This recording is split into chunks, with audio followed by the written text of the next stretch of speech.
नमस्कार, पीके भी maths YouTube channel में आपका स्वागत है। मेरे प्रिय साथियों, आज हम आपको बिहार बोर्ड मैट्रिक परीक्षा यानी क्लास 10th की तैयारी के लिए आए हैं, जिसमें राजनीति व्यवस्था से संबंधित वीडियो बनाने जा रहे हैं। चैप्टर है लोकतंत्र की चुनौतियाँ, यानी हम एनसीईआरटी से सभी चैप्टरों का ऑब्जेक्टिव क्वेश्चन को सॉल्व करते हैं, फिर सब्जेक्टिव का भी सॉल्व करते हैं। लोकतांत्रिक राजनीति यानी लोकतंत्र में राजनीति एनसीईआरटी पुस्तक से लिया गया बहुत ही ज़बरदस्त क्वेश्चन है। अगर आप मेरे चैनल पर नए हैं तो प्लीज़ चैनल को सब्सक्राइब कीजिए और साथ में आने वाले घंटे का बटन जरूर दबाइए। वीडियो को लाइक कीजिए, कमेंट कीजिए और ज़्यादा से ज़्यादा शेयर करना ना भूलें। चलिए स्टार्ट करते हैं। लोकतंत्र में चुनौती चैप्टर से लिया गया फर्स्ट क्वेश्चन है, लोकतंत्र की सफलता निर्भर करती है। लोकतंत्र की सफलता किस पर निर्भर करती है? तो इसका आंसर हो जाएगा ग, नागरिकों की विवेकपूर्ण सहभागिता पर। यानी लोकतंत्र की सफलता किस पर निर्भर करती है? नागरिकों की विवेकपूर्ण सहभागिता पर। Option number A is right answer. Next question है, 15वीं लोकसभा चुनाव से पूर्व लोकतंत्र में महिलाओं की भागीदारी कितनी थी? तो 15वीं लोकसभा चुनाव से पूर्व लोकतंत्र में महिलाओं की भागीदारी 10% थी। और बता दें आपको, 16वीं लोकसभा में लगभग 11% महिलाओं की भागीदारी शामिल किया गया है। नेक्स्ट क्वेश्चन, 3 नंबर क्वेश्चन, बहुत ही वीवीआई जबरदस्त क्वेश्चन है। लोकतंत्र जनता का, जनता के द्वारा, जनता के लिए किया गया शासन है। यह कथन किसका है? तो यह कथन अब्राहम लिंकन का है, जो अमेरिका के भूतपूर्व राष्ट्रपति थे। अब्राहम लिंकन ने बताए थे लोकतंत्र जनता का, जनता के द्वारा और जनता के लिए किया गया शासन है। नेक्स्ट क्वेश्चन है, नए विश्व सर्वेक्षण के आधार पर भारतवर्ष में मतदाताओं की संख्या कितनी है? तो 4 का आंसर हो जाएगा 71 करोड़। 71 करोड़ भारत में मतदाता है। नेक्स्ट क्वेश्चन, क्षेत्रवाद की भावना का कुपरिणाम है। तो क्षेत्रवाद की भावना का कुपरिणाम क्या है? तो इसका आंसर हो जाएगा अलगाववाद। यहीं पर रहता क्षेत्रवाद की भावना का परिणाम है तो होता अपने क्षेत्र से लगाव, लेकिन यहाँ कुपरिणाम पूछा जा रहा है, इसलिए इसका आंसर हो जाएगा अलगाववाद। क्या हो जाएगा आंसर? अलगाववाद। नेक्स्ट क्वेश्चन है, भारतीय लोकतंत्र डैश लोकतंत्र है। तो भारतीय लोकतंत्र प्रतिनिधात्मक लोकतंत्र है। नेक्स्ट है, न्यायपालिका में डैश होनी चाहिए, तो न्यायपालिका में सत्य के प्रति निष्ठा होनी चाहिए। नेक्स्ट क्वेश्चन है, भारतीय राजनीति में महिलाओं को डैश प्रतिशत आरक्षण देने की मांग की गई है। तो भारतीय राजनीति में महिलाओं को 33% आरक्षण देने की मांग की गई है। वर्तमान में नेपाल की शासन प्रणाली कैसी है? तो लोकतंत्रात्मक शासन प्रणाली है। नेक्स्ट क्वेश्चन, 15वीं लोकसभा चुनाव में यूपीए द्वारा जीते गए सीटों की संख्या कितनी है? तो 265 है। 15वीं लोकसभा में यूपीए द्वारा जीते गए सीटों की संख्या कितनी है? तो 265 है। चलते हैं हम नेक्स्ट चैप्टर में। चलिए हम नेक्स्ट चैप्टर में चलते हैं, लोकतंत्र में प्रतिस्पर्धा एवं संघर्ष। चलिए इसके ऑब्जेक्टिव क्वेश्चन को लगाते हैं, बहुत ही ज़बरदस्त है। चलते हैं। कहता वर्ष 1975 भारतीय राजनीति में किस लिए जाना जाता है? तो वर्ष 1975 भारतीय राजनीति में देश के अंदर आपातकाल लगा हुआ था, इसके लिए जाना जाता है। ऑप्शन नंबर ग इज राइट आंसर हो जाएगा। सेकेंड क्वेश्चन है, भारतीय लोकतंत्र में सत्ता के विरोध जन आक्रोश किस दशक में प्रारंभ हुआ था? तो भारतीय लोकतंत्र में सत्ता के विरोध जन आक्रोश 1970 के दशक में प्रारंभ हुआ था। बिहार में संपूर्ण क्रांति का नेतृत्व किसने किया था? तो बिहार में संपूर्ण क्रांति का नेतृत्व जयप्रकाश नारायण ने किया था। ऑप्शन नंबर घ इज राइट आंसर। भारत में हुए 1977 में आम चुनाव में किस पार्टी को बहुमत मिला था?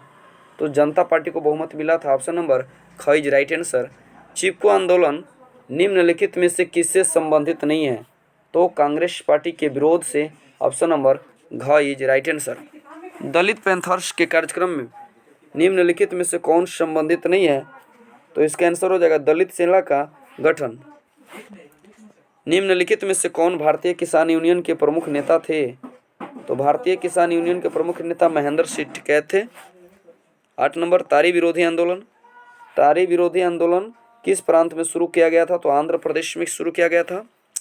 नर्मदा घाटी परियोजना किससे संबंधित है? तो नर्मदा घाटी परियोजना गुजरात, महाराष्ट्र और मध्य प्रदेश। ऑप्शन नंबर घ इज राइट आंसर हो जाएगा। नेक्स्ट क्वेश्चन 10 नंबर में हम चलते हैं। सूचना के अधिकार आंदोलन की शुरुआत कहाँ किया गया?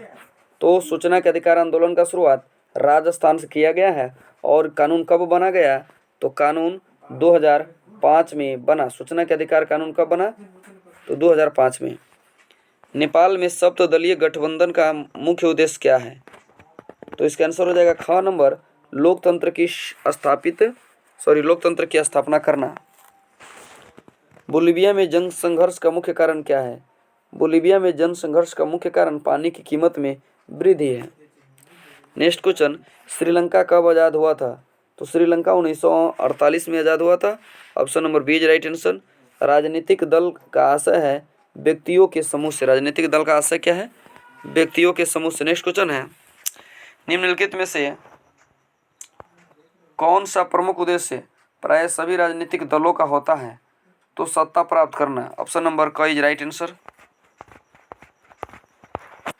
17 राजनीतिक दलों का नींव सर्वप्रथम किस देश में पड़ा? तो राजनीतिक दलों का नींव सर्वप्रथम ब्रिटेन में पड़ा। ऑप्शन नंबर क इज राइट आंसर। निम्नलिखित में किसे लोकतंत्र का प्राण माना जाता है?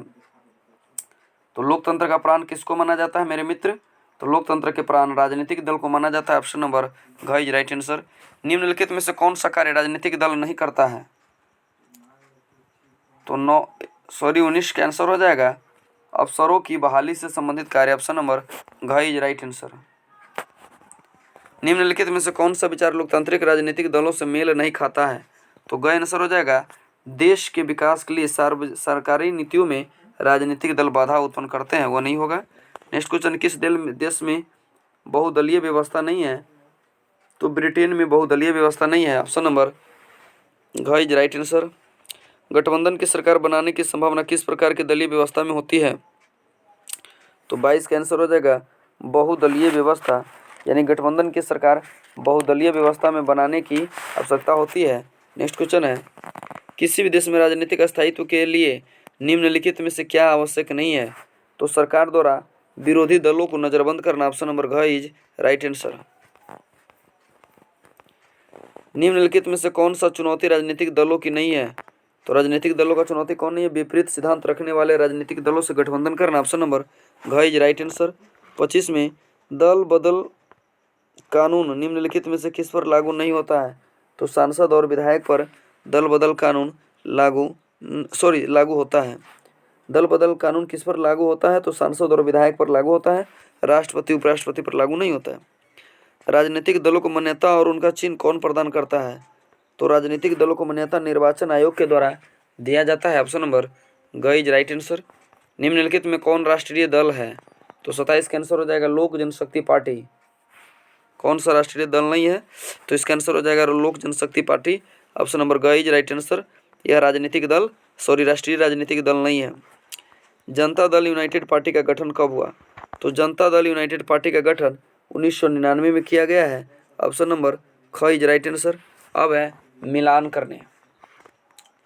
तो आपको मालूम होना चाहिए समाज पार्टी का क्या कहते हैं, चुनाव चिन्ह साइकिल है। उसके बाद राजद का चुनाव चिन्ह लालटेन है, जदयू का चुनाव चिन्ह तीर है और लोजपा का चुनाव चिन्ह बंगला है। चलिए नेक्स्ट क्वेश्चन चलते हैं।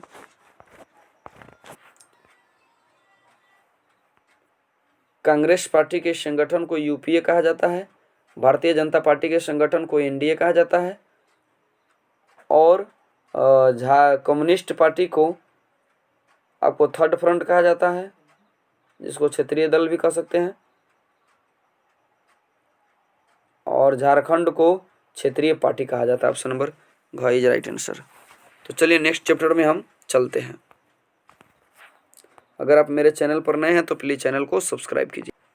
चलिए सेकेंड चैप्टर में चलते हैं, सत्ता में साझेदारी की कार्यप्रणाली।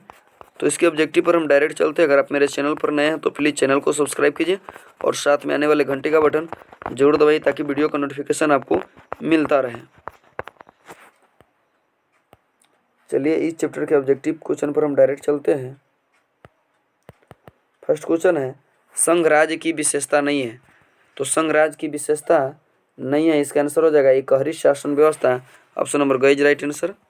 संघ सरकार का उदाहरण है, संघ सरकार का उदाहरण कौन है? अमेरिका है। ऑप्शन नंबर क इज राइट आंसर। 3 में भारत में संघ एवं राज्यों के बीच अधिकारों का विभाजन कितने सूचियों में हुआ है? तो 3 सूची में हुआ है, संघीय सूची, राज्य सूची और समवर्ती सूची। नेक्स्ट क्वेश्चन, कौन सा कथन सही है? सत्ता में साझेदारी है, सही है, क्योंकि यह विभिन्न समुदायों के बीच टकराव को कम करता है। ऑप्शन नंबर घ is right answer. 2 number question, लोक संघवाद लोकतंत्र के अनुकूल है, तो क्या है? ख नंबर, संघवाद इस व्यवस्था की व्यवस्था करता है कि शासन व्यवस्था के अंतर्गत रहने वाले लोगों में अपनी सौहार्द एवं विश्वास होगा और इससे बनाने का भय नहीं रहेगा। एक ही भाषा, संस्कृति और धर्म के लोगों को लाद दी जाएगी। चलिए नेक्स्ट है, नीचे स्थानीय स्वशासन के पक्ष में कुछ तर्क दिए गए हैं, अपनी वरीयता को क्रम में रखिए। तो इसका क्रम हो जाएगा 32-14, पहले 3 नंबर होगा, फिर 2 नंबर, फिर 1 नंबर, फिर 4 नंबर। आप इसको देख लेंगे। चलते हैं नेक्स्ट चैप्टर में हम। अगर आप मेरे चैनल पर नए हैं तो प्लीज़ सब्सक्राइब कीजिए। अब नेक्स्ट चैप्टर में चलते हैं, लोकतंत्र में सत्ता की साझेदारी। चलिए तो इसके ऑब्जेक्टिव क्वेश्चन में चलते हैं। सामाजिक विभाजन को संभालने के संदर्भ में इनमें से कौन सा बयान लोकतांत्रिक व्यवस्था पर लागू नहीं होता है? तो इसका राइट आंसर हो जाएगा घ नंबर, लोकतांत्रिक सामाजिक विभाजनों के आधार पर समाज के विखंडन की ओर, सॉरी इसका आंसर गलत है। सामाजिक विभाजनों के संभालने के संबंध में कौन सा बयान लोकतांत्रिक व्यवस्था पर लागू नहीं होता है? लोकतंत्र सामाजिक विभाजनों का हल करने का सबसे अच्छा तरीका है, तो इसका राइट आंसर हो जाएगा ऑप्शन नंबर घ, लोकतांत्रिक सामाजिक विभाजन के आधार पर विखंडन की ओर ले जाता है। नेक्स्ट क्वेश्चन में हम चलते हैं। निम्नलिखित 3 बयानों पर विचार करेंगे। तो जहाँ सामाजिक अंतर एक दूसरे से टकराते हैं वहाँ सामाजिक विभाजन होता है, यह कथन सही है। यह संभव है कि एक व्यक्ति की कई पहचान है, ये भी सही है। सिर्फ भारत जैसे देशों में सामाजिक विभाजन है, नहीं, तो क और ख आंसर हो जाएगा ऑप्शन नंबर ब is right answer. Next question है, निम्नलिखित व्यक्तियों में से कौन सा लोकतंत्र में रंग भेद के विरोधी नहीं थे? तो जेड गुडी ऑप्शन नंबर घ इज राइट आंसर। मिलान करें हैं, पाकिस्तान इस्लाम से मिलेगा, हिंदुस्तान धर्मनिरपेक्ष, इंग्लैंड प्रोटेस्ट। नेक्स्ट क्वेश्चन में चलते हैं। 18 नंबर,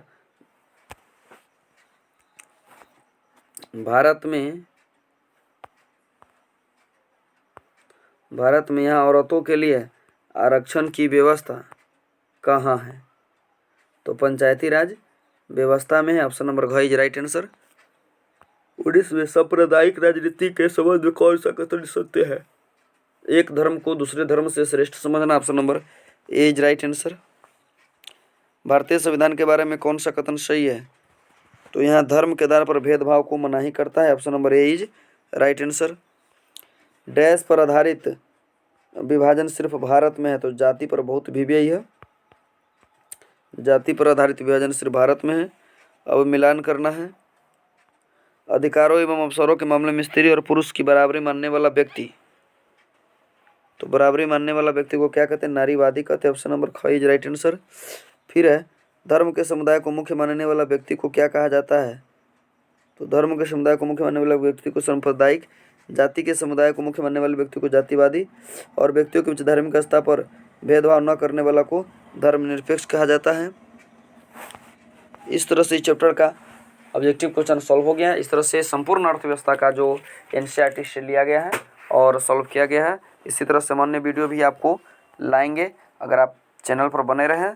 अगर आप चाहते हैं कि मैट्रिक की परीक्षा में अधिकतम से अधिकतम स्कोर प्राप्त करें, अच्छा से अच्छा नंबर लावे, तो आज ही मेरे चैनल पीकेबी मैथ्स को सब्सक्राइब कीजिए और साथ में आने वाले घंटी का बटन जरूर दबाइए। वीडियो को लाइक कीजिए, कमेंट कीजिए और ज़्यादा से ज़्यादा शेयर करना ना भूलिए। थैंक्स फॉर वॉचिंग वीडियो देखने के लिए धन्यवाद।